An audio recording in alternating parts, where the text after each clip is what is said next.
Hi guys and welcome to Thruzone.com. This is Mohit Soni. What is in front of you is the Hyundai Aura facelifted version. We all know the Hyundai Aura is the sedan version of the Grand i10 Neos, which was also updated a month ago. We drove that, we test rided it for you, and we told you a lot about it in detail, and we put out a review on our website as well as on YouTube as well. So we are going to keep it short and brief because we know most of the upgrades have followed from the Grand i10 Neos in the Aura as well.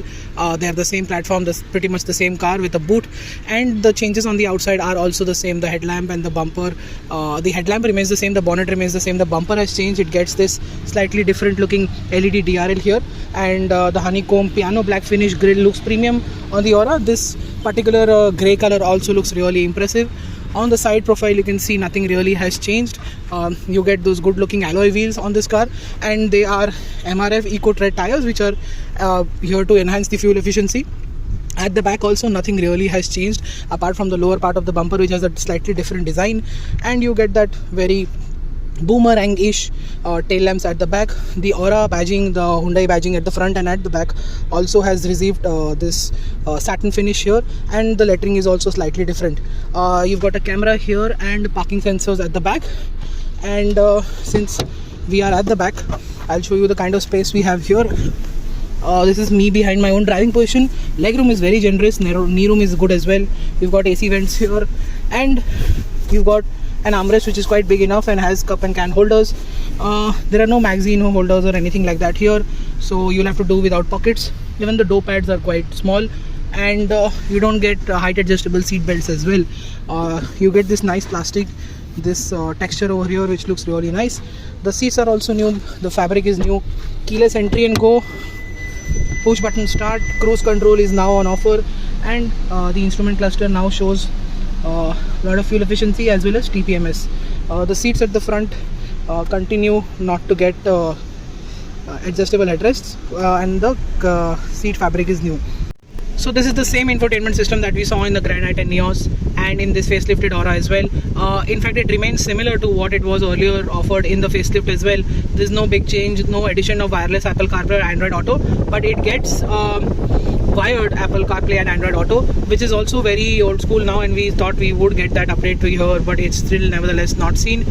You've got these AC vents here that work really well. There's the AC controls here, a lot of charging points, a wireless charger is on offer, cup holders, some area to keep your stuff. Like I told you about this seats, they are white in color.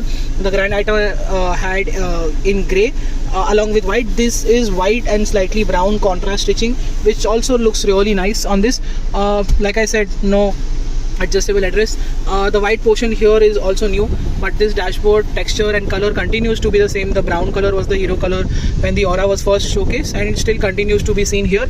I told you about the instrument cluster, and that is it. That's what the interior is all about. You've got a nice large glove box with cooled feature here. It's not illuminated though, and that is it. How is it like to drive? Let's find out. How is the Aura facelift like to drive? Well, it has the same engine, 1.2 liter Kappa motor, which makes 83 PS of power and 113 Newton meters of torque. Made it to a 5-speed gearbox, manual and AMT. Surprisingly, we drove the manual version in the Grand i10, and we continue to drive the manual version in the Aura as well. We've not gotten our hands on the AMD yet, which we expected it to with the Aura. I think we'll have to wait a little longer for that. But this engine, like I told you in the Grand i10 Neos, it's a very smooth, very refined engine now. The low end and mid-range drivability is good, and top end is good as well, but I'm because of the slightly tall gearing and the new engine, which is much more linear and much more subdued, it's going to be a bit of a problem with 5 people up with luggage. Climbing a slightly higher gradient bridge is going to be an issue, because that's what we noticed, is that under gradual acceleration it wasn't pulling really that well. So this is a car that is best for the family with who just does runabouts here and there, and the weekend trip will be fine, but overloading this car, it doesn't make really sense. I think you should look somewhere else, or you'll have to be really sedate and plan your overtakes and make sure that you're in the left lane to make make sure that the progress is slow and steady, but you're out of the way of the fast moving traffic. And What we also notice is the tires, they end up losing grip rather quickly. The Eco Tread tires of course aid in fuel efficiency. It's been showing 12 kilometers to the liter in the city, even in some fast driving conditions, and that is a very impressive number now. Like I told in the Grand i10 Neos, one of the sore points was that the fuel efficiency is not that great. With the E20, there is enough change in the way it's driving, and the way you end up driving this particular engine in this tune, it does end up delivering quite a lot of fuel efficiency. 12, 13 in the city is very easy. You can even get 14 on the highway. Again, we saw 17 and a half, 18, which is again a very impressive number in this age where fuel prices continue to be high since almost a year. What also we can tell you about is that the brakes are good, body roll is there at higher speeds, the suspension behaves well at low to medium speeds, it's even good at high speeds, but at really high speeds it's not recommended that you lane change aggressively or anything like that like a sports sedan. This is not one of those cars. It's best that you drive this car sedately. And brakes are good. I told you about the tires. They are eco-tread tires. They're helping it in fuel efficiency. The grip is just about okay, and the steering feedback is good. It's precise and very light when you need it. It gets just about enough of heavy on the expressway to give you that confidence. And that is it. That is what the Aura is all about. The Aura has become much more affordable with this just one engine on offer, along with the CNG variant. With the AMT and petrol, I mean the manual, it does become a car that now caters to a lower, the lower half of the segment, where it goes against the likes of the Tata Tigor now very easily.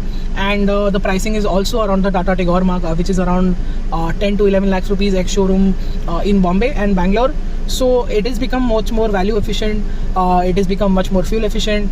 It's still a very easy car to drive, just like any other Hyundai, and you can definitely look forward to this if you're looking for an urban runabout. If you're looking for a car that can do the weekend duties well, and with 3 to 4 people on board or 2 people on board, this car does make a lot of sense. Thank you so much for watching this video. Make sure you like and share. Follow us on our website and social media for everyday updates. Until then, goodbye.